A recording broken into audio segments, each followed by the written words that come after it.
السلام علیکم ناظرین، اگر ہم روزمرہ کے اخبارات کا جائزہ لیں تو ہمیں تقریباً روزانہ کسی نہ کسی کی خودکشی کی خبر نظر آئے گی۔ دنیا بھر میں سالانہ لاکھوں افراد خودکشی کرتے ہیں اور کروڑوں افراد خودکشی کرنے کی کوشش کرتے ہیں۔ اگر ہم خودکشی کی وجوہات کا جائزہ لیں تو ایک بڑی وجہ نظر آتی ہے جسے مایوسی کا نام دیا جاتا ہے۔ یہ وہ چیز ہے جس کا شکار تقریباً ہر انسان ہوتا ہے۔ بعض افراد میں یہ مایوسی اتنی شدت تک پہنچ جاتی ہے کہ وہ اپنی زندگی کے خاتمے کو ترجیح دیتے ہیں۔ علم نفسیات میں مایوسی کو خیبت بھی کہا جاتا ہے۔ ممتاز پاکستانی ماہر نفسیات حمیر ہاشمی مایوسی کی تعریف کچھ یوں کرتے ہیں: مایوسی یا خیبت ہم اس احساس کو کہتے ہیں جو ایک شخص اپنی کسی خواہش کی تسکین نہ ہونے کے طور پر محسوس کرتا ہے، یعنی اس کی خواہش جب مکمل نہیں ہوتی تو وہ پریشان مایوس ہو کر خودکشی کرنے کی کوشش کرتا ہے۔ مثلاً اگر ایک طالب علم امتحان میں پاس ہونا چاہے لیکن فیل ہو جائے تو وہ خیبت یا مایوسی سے دوچار ہوگا۔ یعنی اگر کوئی کھلاڑی کھیل کے میدان میں مقابلہ جیتنا چاہے لیکن ہار جائے تو وہ خیبت کا شکار ہو جائے گا، یعنی خودکشی کرنے کی کوشش کرے گا۔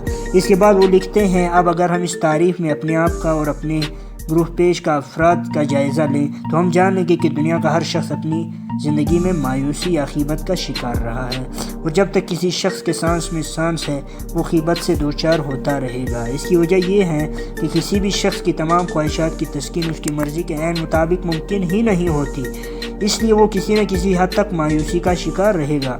تاہم کچھ لوگ ایسے بھی ہیں جن میں یہ احساس زیادہ شدید نہیں ہوتا، اور کچھ لوگ ایسے ہیں جن میں احساس شدید حد تک بڑھ جاتا ہے۔ لہٰذا جتنے بھی مایوس ہو جائیں پھر اٹھے، دوبارہ شروع کریں، دوبارہ سٹارٹ کریں۔ انشاءاللہ محنت کریں گے اور توکل ہوگی، اللہ پر بھروسہ ہوگا تو ہم دوبارہ جیت سکتے ہیں، کیونکہ ناکامی نام کی کوئی چیز نہیں۔ اور شاہ رخ خان نے بھی کیا خوب کہا: Success and failure are both a part of life and they are not permanent۔ تو اس سے مجھے امید ہے آپ کو یقین آیا ہوگا اور آپ کو تسلی ہوئی ہوگی کہ کامیابی اور ناکامی مسلسل چیز کا نام نہیں، ایک نہ ایک دن تو ہم ضرور کامیاب ہو جائیں گے۔ اس لیے کوشش کرتے رہو، اللہ پر بھروسہ رکھا کرو، آپ ضرور کامیاب ہوں گے۔ خدا حافظ۔